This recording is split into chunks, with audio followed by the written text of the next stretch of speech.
Cette édition des initiatives vous emmènera à Lyon où la maison de lingerie Le Jaby revient à la vie avant de partir à la conquête de Paris. Il sera également question de recyclage dans le grenier de l'Assaut, une association lyonnaise qui propose une collection de vêtements imaginés à partir de bouts de tissu. Mais d'abord, rencontre avec 3 Marseillais récompensés pour leur idée de recyclage participatif des encombrants.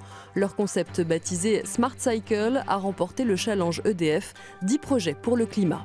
Prends ton chapeau avec le lien vers l'Arctique, une jolie photo. Qu'est-ce que vous êtes en train de faire là ? On est en train de brainstormer. Autrement dit, réfléchir au projet Smart Cycle. Déjà lauréat de 7 prix, dont le dernier, celui de Challenge EDF, Smart Cycle est une plateforme de recyclage participatif et c'est ce petit bonhomme qui en parle le mieux. Voici Michel.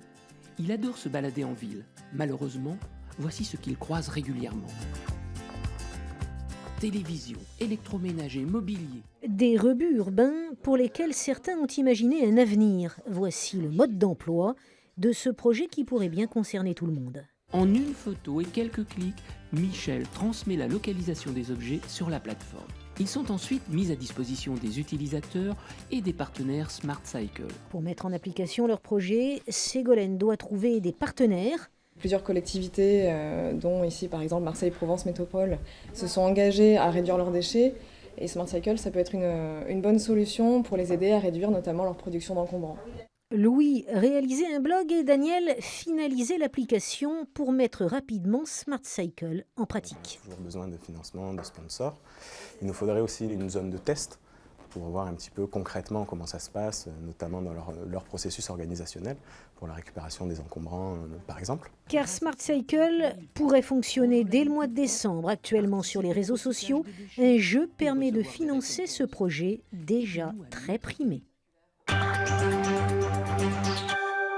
Grâce à Smart Cycle, le travail d'une association comme Espoir à Colmar pourrait être simplifié.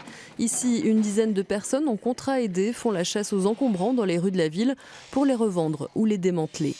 La valorisation, c'est 96% de la matière que nous ramassons sur les 650 tonnes. Il n'y a que 4% de résidus ultimes qui vont soit à l'enfouissement, là où ça existe encore, soit à l'incinération. La matière brute ainsi récupérée est revendue et sert à financer les salaires. Un recyclage qui s'avère donc payant pour ces personnes en réinsertion. Le grenier de l'Assaut recycle lui aussi les meubles, mais également le textile. Un atelier couture a vu le jour au sein de l'association lyonnaise. On y réutilise des vêtements usagés ou déchirés pour les transformer en nouvelles créations. C'est une collection foisonnante, l'inspiration d'un patchwork de créateurs. Je suis content, j'ai fait un travail comme ça. Bah oui, je trouve qu'elle est très jolie. Réfugié politique, Ahmed était couturier dans son pays, la Syrie. Depuis le mois de juin, il travaille dans l'atelier du grenier de l'Assaut, un chantier d'insertion par le textile. Ici, on assemble des robes, des jupes créées à partir de jeans usés, de chemises déchirées ou de vieilles cravates. Tout était destiné au rebut, une mine d'or pourtant pour Emmanuela, la styliste. Hop, par un coup d'audace et de créativité, et ben voilà. C'est qu'il était destiné aux poubelles. Aujourd'hui, il est là, il est en chapeau. Voilà, ça peut être, tu sais, ça. Quand le recyclage facilite le retour à l'emploi. Ici, on valorise les compétences en laissant libre cours à la création, l'inventivité. Parfois désarçonnées par des échecs professionnels, ces couturières reprennent confiance. On trouve de quoi se réconforter, de se dire on est capable.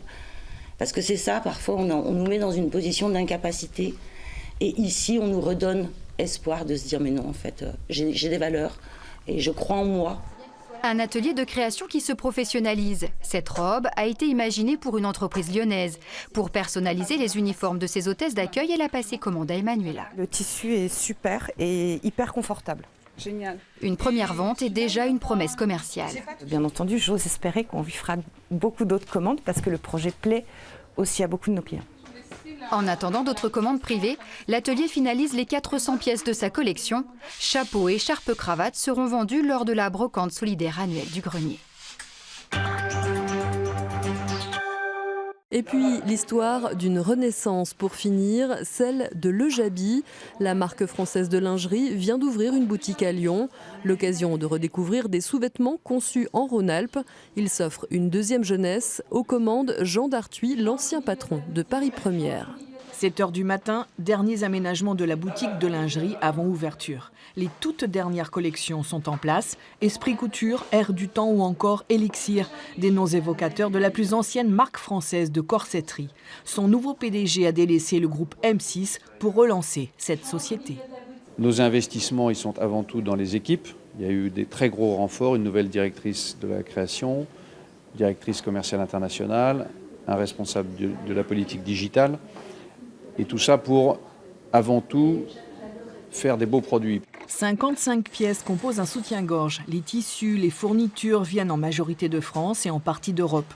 La fabrication est restée à Rieux-la-Pape, l'un des 8 sites de production qui existaient encore début 2000. Les couturières effectuent un minutieux travail d'assemblage. Là, je suis en train de poser la gomme sur le décolleté et il faut faire attention aux mesures. Tu vois, ils sont piqués sur la maille. Après un plan de sauvegarde de l'emploi, il reste 150 salariés sur ce site, spécialisés dans la création, la mise au point des prototypes et les séries limitées. La confection à plus grande échelle est réalisée en Tunisie.